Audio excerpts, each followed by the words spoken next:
사도신경하심으로 신앙 고백하시겠습니다.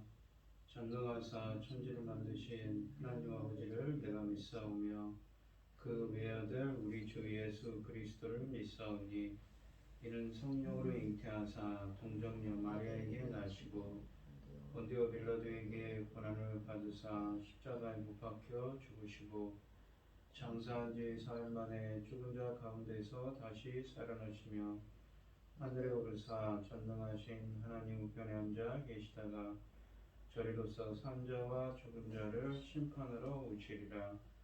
성령을 믿사오며 거룩한 공예와 성도가 서로 교통하는 것과 죄를 사하여 주시는 것과 몸이 다시 사는 것과 영원히 사는 것을 믿사옵나이다. 아멘. 찬송가 425장입니다.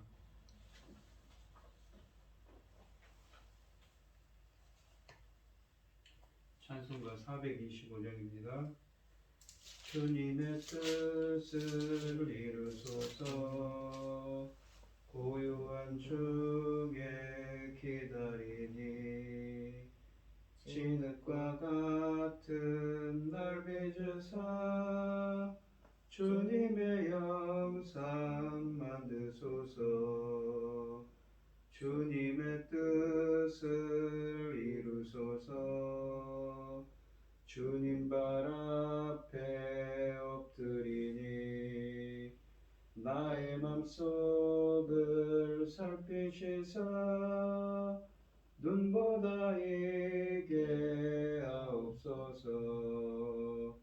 주님의 뜻을 이루소서. 병들어 몸이 피곤할 때 권능의 손을 내게 펴사 강건케 하여 주옵소서. 주님의 뜻을 이루소서. 온전히 나를 주장하사 주님과 함께 동행함을 만민이 알게 하옵소서.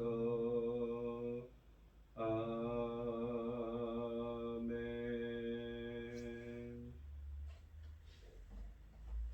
오늘 함께 하신 하나님의 말씀은 출애굽기 19장 14절로 25절 말씀입니다. 출애굽기 19장 14절로 25절입니다. 구약성경 111쪽에 있습니다. 교독을 하도록 하겠습니다. 제가 먼저 읽겠습니다. 모세가 산에서 내려와 백성에게 이르러 백성을 성결하게 하니 그들이 자기 옷을 빨더라. 모세가 백성에게 이르되 준비하여 셋째 날을 기다리고 여인을 가까이 하지 말라 하니라. 셋째 날 아침에 우레와 번개와 빽빽한 구름이 산 위에 있고 나팔 소리가 매우 크게 들리니 진중에 있는 모든 백성이 다 떨더라. 모세가 하나님을 맞으려고 백성을 건드리고 시내에서 나오매 그들이 사는 기슭에서 있는데 시내산에 연기가 자욱하니 여호와께서 불 가운데서 거기 강림하심이라. 그 연기가 옹기 가마 연기같이 떠오르고 온 산이 크게 진동하며 나팔 소리가 점점 커질 때에 모세가 말한즉 하나님의 음성으로 대답하시더라. 여호와께서 시내산 곧 그 산 꼭대기에 강림하시고 모세를 그리로 부르시니 모세가 올라가매 여호와께서 모세에게 이르시되 미리 가서 백성을 경고하라. 백성이 미리 들어와 나 여호와에게로 와서 보려고 하다가 많이 죽을까 하노라. 또 여호와께서 가까이 하는 제사장들에게 그 몸을 성결히 하게 하라. 나 여호와가 그들을 칠까 하노라. 모세가 여호와께 아뢰되 주께서 우리에게 명령하여 이르시기를 산 주위에 경계를 세워 산을 이룩하게 하라 하셨음즉 백성이 시내산에 오르지 못하리이다. 여호와께서 그에게 이르시되 가라. 너는 내려가서 아론과 함께 올라오고 제사장들과 백성에게는 경계를 넘어 나 여호와께로 올라오지 못하게 하라. 내가 그들을 칠까 하노라. 모세가 백성에게 백성에게 내려가서 그들에게 알리니라. 아멘. 오늘 본문 말씀의 제목은 신의 산에 강림하신 하나님입니다. 이스라엘은 열방을 대신하여 하나님 앞에 서고 또 하나님을 대신하여 열방 앞에 서는 제사장 나라이자 거룩한 백성입니다. 하나님은 이스라엘과 언약을 맺으시기 전에 먼저 모든 백성에게 몸과 마음을 성결하게 하도록 하셨습니다. 이 14절 말씀해 보시면 그들은 옷을 빨았고 또 여인을 가까이 하지 않고 3일을 기다렸다고 15절에 쓰여져 있습니다. 이 시내산 언약에서 먼저 백성이 산 밑에 자신을 성결케 하고 산 아래에 대기하고 있습니다. 제3일이 되었습니다. 아침에 대왕이신 이 하나님이 등장하십니다. 이 17절에 보시면 하나님이 산 위에 임재하시는 징조가 보이자 모세는 백성을 거느리고 진에서 나와 산기슭에 서서 대기하고 있습니다. 백성이 보는 앞에서 하나님께서 등장하시는데 그 모습이 장엄합니다. 하나님은 완전 무장한 모습으로 나타나시는 것입니다. 하나님이 무장하신 무기는 빽빽한 구름과 불과 지진 그리고 나팔소리였습니다. 이 앞에 세 가지는 자연재해들이고 뒤에 것은 하늘 군사입니다. 16절에서 이 우레 번개를 동반한 빽빽한 구름은 이미 시내산 위에 있었습니다. 어제 설교에서도 논했지만 빽빽한 구름은 암흑으로도 성경에서 묘사되고 있습니다. 이것은 하나님의 심판을 의미한다고 그랬죠. 시꺼먼 이 구름에 천둥과 번개가 가미하면 엄청나게 무서운 재난이 되지요. 두 번째는 연기를 동반한 불이었습니다. 시내산에 연기가 자욱하니라고 했고 그 연기는 옹기까마 연기까지 떠올랐다고 합니다. 18절 말씀에 쓰여져 있습니다. 옹기가마는 용광로라는 의미입니다. 용광로는 맹렬하게 타는 불을 대변합니다. 여기에서 연기까지 동반한 불은 이 맹렬하게 타는 모습을 묘사합니다. 예를 들면 소돔과 고모라가 유황과 불이 하늘에서 비처럼 내려 불탈 때에 아브라함이 멀리서 연기가 옹기까마 연기같이 치밀음을 보았더라 라고 창세기 19장 28절에 묘사합니다. 소돔과 고모라를 태운 것은 가장 맹렬한 불임이 틀림없습니다. 불은 여호와께서 현년하시는 여호와의 심판을 의미합니다. 그러나 그때는 이렇게 무서운 이 출애굽기 3장에서 하나님께서 가시떨기 나무에서 현현할 때는 이렇게 무서운 불은 아니었습니다. 호기심을 일으켜 사람을 끌어들이는 것입니다. 시내산의 불은 사람이 몸서를 칠 정도의 무서운 것이었습니다. 세 번째는 지진입니다. 그 지진은 온 산이 크게 진동할 정도로 컸다고 18절 하반절에 쓰여져 있습니다. 산이 진동하지 않을 그보다 훨씬 작은 지진도 사람들에게 큰 공포를 주기에 충분합니다. 이상의 세 가지 재난은 각각 따로 나타나도 큰 재앙이 되겠지만 이것이 한꺼번에 같이 일어날 때에는 그 강도가 더 심할 것입니다. 이 밑에서 대기하고 있던 백성들에게 이런 것은 큰 위협이 되었을 것입니다. 넷째로 이 위에 자연재해를 일으키는 것들뿐만 아니라 산 위에는 하나님의 군대까지 동원됐습니다. 본문은 이 나팔 소리가 매우 크게 들리니 진중에 있는 모든 백성이 다 떨더라고 합니다. 산 위에는 하나님 이스라엘 사람이 아무도 올라가지 못합니다. 그러므로 그것은 사람이 부는 나팔 소리가 아니지요. 천군 천사들이 부는 나팔일 것입니다. 또 나팔 소리가 점점 커질 때에 여호와께서 시내산 곳 그 산 꼭대기에 강림하시고라고 19절로 20절에 쓰여져 있습니다. 하나님은 천군을 대동하고 산 위에 강림하신 것이 됩니다. 그런데 나팔 소리가 점점 커졌습니다. 이것은 긴장을 고조시키는 것이지요. 나팔이 언제 사용되는가요? 나팔의 용도는 다양합니다. 현재 상황은 전쟁을 치르는 것 같습니다. 전쟁에서 나팔은 공격 신호로 사용되기도 했는데 공격하는 아군의 사기를 높이기 위해 그 소리를 점점 크게 올리기도 하였습니다. 하나님은 자연재해로 무장하시고 또 천군들의 호의를 받으며 언약의 장소에 강림하시고 있습니다. 그래서 산 아래에 있는 백성들은 두려움에 떨고 있다고 이 16절 하반절에 쓰여져 있습니다. 하나님이 이렇게 무섭게 나타나시는 것은 언약이 그만큼 엄중한 것임을 알리는 것입니다. 만약 그들이 언약을 파기하면 하나님은 그러한 무서운 무기들로 그들을 공격할 것임을 시유하는 것입니다.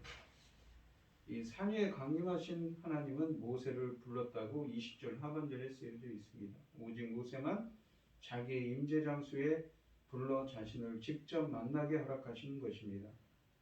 하나님은 모세에게 백성에게 경고하라고 명령하십니다. 백성이 밀고 들어와 나 여호와에게로 와서 보려고 하다가 많이 죽을까 하노라 라고 21절에 말씀하십니다. 밀고 들어와 라는 말은 이 넘어뜨리다 라는 의미입니다. 그래서 개역성경은 돌파하다 라고 이 번역이 있는데 그 개역성경의 번역이 이 히브리어의 의미를 더 살린 것 같습니다. 이것은 백성이 하나님이 세워놓은 경계선을 무너뜨리고 그 영역을 강제로 침입하는 것을 말합니다. 백성이 호기심에서 하나님을 보기 위해 그런 무리한 일을 강행한다면 그들은 죽음을 면치 못할 것입니다. 죽을까 하노라 라는 말은 떨어지다, 넘어지다 라는 의미입니다. 문자적으로 하면 하나님이 무례한 자들을 넘어뜨릴 것입니다. 넘어뜨릴 것이다 입니다. 의역하면 죽을까 하노라도 가능합니다. 하나님은 자신과 백성과 거리를 두셨습니다. 출애굽할 때 구름기둥과 불기둥이 그들 진 가운데서 그들을 인도하셨는데 지금 언약을 맺는 순간은 자신과 백성 사이를 명확히 구분하고 계십니다. 하나님은 자신을 가까이에서 섬길 제사장들에게는 그 몸을 성결케 하라고 22절에 말씀하십니다. 여기에서 제사장이 공식적으로 처음 나타납니다. 이 언급은 앞으로 세워질 제사장 제도를 미리 내다보고 하신 말씀입니다. 언약을 맺으시는 도중에 제사장들이 할 역할이 있습니다. 언약의 순서에 있는 희생 제사를 드리는 일입니다. 제사장들이 감당해야 하고 또 하나님께서 선포하시는 율법을 받아 백성에게 가르쳐야 하는 임무도 있습니다. 지금은 하나님께서 모세 외의 모든 백성을 엄격히 자신으로부터 격리시키지만 앞으로 제사장들은 자기의 임재 가까이에서 섬겨야 할 사람들입니다. 만약 그들이 성결하지 못하면 하나님이 칠까 하노라고 경고하십니다. 여기서 치다 라는 말은 이 히브리어로 파랍치인데 이거는 깨뜨리다, 돌파하다는 말입니다. 이 용어는 하나님이 징계로 죽이는 경우에도 사용되었습니다. 군사적인 용어로는 적군을 치는 데 사용합니다. 레위인들에게 대한 엄중한 경고의 말씀입니다. 23절에서 모세는 여호와께서 명령하신 대로 산 주위에 경계를 세워 백성이 시내산에 오르지 못하도록 하였다고 합니다. 그래서 그 산은 여호와께서만 임재하시는 거룩한 산으로 보존되게 하셨습니다. 24절에서 여호와께서 모세에게 아론과 함께 산에 올라오고 제사장과 백성은 경계를 넘어오지 못하도록 하였습니다. 만약 그들이 경계를 범하면 여호와께서 그들을 칠 것입니다. 여기에서 치다는 단어는 역시 파랍치입니다. 전쟁에서 적군을 물리치는 광경을 연상케 하는 단어입니다. 왜 하나님이 이렇게 자신을 백성과 엄격하게 분리하셨는가요? 이것은 언약의 위중함을 알기 위해서입니다. 만약 언약이 파괴되면 가차없이 그들에게 벌할 것이라는 의지를 보이기 위해 이처럼 자신과 백성 사이를 갈라놓으시는 것입니다. 모세는 백성에게 내려가서 여호와께서 명령하신 모든 것을 백성에게 전하였습니다. 이 오늘 본문 말씀을 보시면 이스라엘은 지금 시내산에 와 있습니다. 이 이스라엘은 이집트에서부터 여기까지 이르는 동안 하나님께 온전한 순종을 보여주지 못했습니다. 그들은 조금만 불편해도 모세를 비방했고 하나님을 원망하기 일쑤였습니다. 그럼에도 불구하고 하나님은 그들에게 출애굽이라는 놀라운 은혜를 베푸셔서 홍해를 건너게 하셨습니다. 이집트의 장자들이 모두 죽어가는 상황에서 이스라엘은 전혀 해를 받지 않는 자비도 체험했습니다. 그러나 이스라엘 사람들의 기억력은 상상을 초월할 정도로 나빠서 하나님의 기적을 체험할 때만 감사할 뿐 시시때때로 원망하고 감사할 줄도 몰랐습니다. 지난 3개월 동안의 광야 생활에서도 무슨 위기만 생기면 그들은 끊임없이 하나님과 모세를 원망했습니다. 이집트를 떠나온 후 지난 2개월의 광야 생활은 사실상 하나님이 이스라엘을 시험하는 시간입니다.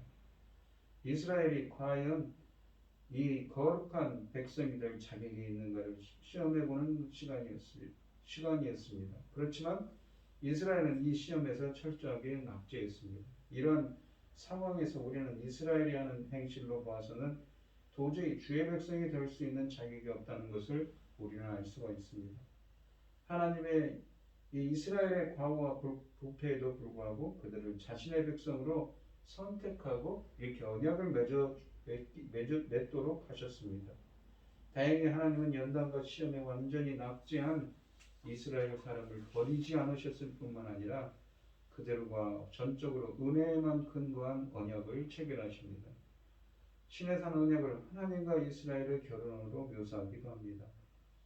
신랑 되신 여호와께서 이스라엘을 아내로 맞이하신 것이지요. 결혼 계약에서 아내에게 요구되는 가장 기본적인 덕목은 남편을 향한 일편단심입니다. 물론 이스라엘이 이 기대를 저버릴 것인가 아니면 그 기대에 부응한 삶을 살 수 있을 것인가는 앞으로 두고 보아야 합니다. 본문에 있는 것처럼 신의 산에 강림하신 하나님은 정말 무섭고 정말 위험이 큰 위험으로 강림하셨습니다. 이 강림하셔서 모세를 부르십니다. 이방 종교에서는 먼저 인간이 신을 애타게 찾아서 신을 만나게 되지만 하나님은 친히 먼저 인간을 찾아오셔서 교제를 나누십니다. 하나님은 우리가 아직 죄인이고 불경건하고 원수 되었을 때에 먼저 우리를 사랑하셨다고 로마서 5장 8절에 쓰여져 있지요. 그 사랑과 은혜를 감사하며 그 사랑에 화답하는 여러분들이 되시기를 바랍니다. 또한 자기 백성을 만나러 내려오셨습니다. 똘기나무에 붙은 불로 현면하신 그 하나님, 그분은 이번에 번개와 함께 불로 임하셨습니다. 연기로 가득해진 시내산 꼭대기에서 하나님이 나팔로 신호를 주시자 모세는 백성들을 하나님이 지정하신 경계선인 산기슭까지 인도합니다. 그 거리를 두고도 하나님의 발걸음과도 같은 땅의 진동과 점점 커지는 나팔 소리에 압도당한 백성들은 두려워 떱니다. 인간으로 감당할 수 없는 분이 다가오고 계시기 때문이지요. 백성이 하나님을 보려고 하다가 죽지 않도록 경고하셨습니다. 하나님이 임재하시는 곳은 어느 곳이든 거룩한 저수가 되기 때문에 부정한 인간은 거룩하신 하나님 앞에 감히 설 수가 없는 것입니다. 하지만 우리가 히브리서 10장 19절 말씀처럼 우리는 십자가에서 하나님과 우리 사이에 화목을 이루신 예수 그리스도의 피를 힘입어 담대히 하나님 앞으로 나아갈 수 있다고 말씀하고 계십니다. 오늘도 믿음으로 담대히 예수 그리스도의 피에 힘입어서 하나님 보좌 앞에 나아가 주님과 교제하는 오늘 하루가 되시기를 바랍니다. 기도하겠습니다. 하나님 아버지 감사합니다. 오늘 주신 하나님의 말씀처럼 주님은 그 시내산에 강림하실 때 정말 무섭고 떨리는 정말 장엄한 모습으로 강림하셨습니다. 이스라엘을 만나기 위해서 오셨지. 오늘 이 시간 저희들에게도 주님께서 만나주시기 바랍니다. 저희들은 이 엄청난 하나님의 임재를 정말 감당할 수가 없지만 예수 그리스도의 십자가의 보혈에 의지해서 우리는 주님의 보좌에 담대히 나아갈 수 있다고 히브리서 10장 19절에 쓰여져 있습니다. 저희들은 부족하고 연약하지만 이 믿음으로 나아갑니다. 주님 강림하셔서 만나주시고 저희들도 주님과 만나고 하나님의 뜻을 정말 받들어서 주님과 교제할 수 있는 시간, 주님과 함께 할 수 있는 시간, 주님의 뜻을 알게 하시고 그 뜻으로 행할 수 있는 복된 시간이 될 수 있도록 인도하여 주시옵소서. 이 모든 말씀 거룩하신 예수 그리스도의 이름으로 기도드리옵나이다. 아멘. 하늘에 계신 우리 아버지여, 이름이 거룩히 여김을 받으시오며 따라 임하옵시며 뜻이 하늘에서 이룬 것 같이 땅에서도 이루어지이다. 오늘날 우리에게 일용할 양식을 주옵시고 우리가 우리에게 죄 지은 자를 사하여 준 것 같이 우리의 죄를 사하여 주옵시고 우리를 시험에 들게 하지 마옵시고 다만 악에서 구하옵소서. 대개 나라와 권세와 영광이 아버지께 영원히 있사옵나이다. 아멘. 오늘 주신 말씀 가지고 기도할 때는요, 시내산에 강림하신 그 하나님께서 우리들도 만나게 해달라고 주님께서 파루시아 강림해달라고 만나달라고 간절히 기도하시고 주님과 동행하는 오늘 하루가 되시기를 바랍니다. 우크라이나에서는 정말 많은 사람들이 앞으로도 고생하고 있습니다. 코로나로 경제적으로 어려움을 겪는 분들도 많이 있지요. 또 어제는 새로운 정부가 새롭게 시작을 했는데 정말 걱정이 태산입니다. 나라를 위해서 기도하고 어려움을 당하신 분들과 각자 기도 제목을 가지고 주여 삼청하시면서 통성으로 기도하도록 하겠습니다. 주여 주여 주여 아버지 하나님 감사합니다. 오늘 시내산에 강림하신 그 장엄하고 무서운 그 하나님의 임재를 저희들도 체험하기 원합니다. 임재하여 주시옵시고 주님께서 함께하여 주시옵소서. 저희는 주님의 임재를 감당할 수가 없습니다. 오로지 우리의 중보자 되시고 우리의 구속주 되신 예수 그리스도의 피를 흘리고 담대히 주님의 보좌 앞에 나아갈 수 있다고 히브리서 10장 19절 말씀에 쓰여져 있습니다. 예수님께서 저희와 함께 하시고 저희들을 인도하여 주셔서 저희들도 주님의 임재를 함께하며 주님과 교제할 수 있는 시간이 되게 하여 주시옵소서. 주님, 코로나로 그동안 많은 사람들이 어려움을 겪고 있었습니다. 경제적으로 또 하지만 지금도 우크라이나의 전쟁과 많은 어려움으로 인해서 지금도 그렇게 순탄하지 못할 시간이 다가왔습니다. 또한 새로운 정부가 세워졌습니다. 걱정이 태산이고 회개도 많습니다.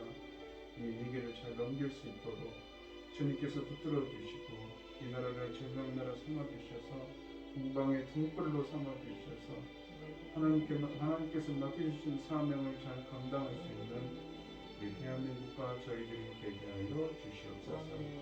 이 모든 말씀 거룩하신 예수 그리스도의 이름으로 기도드립니다.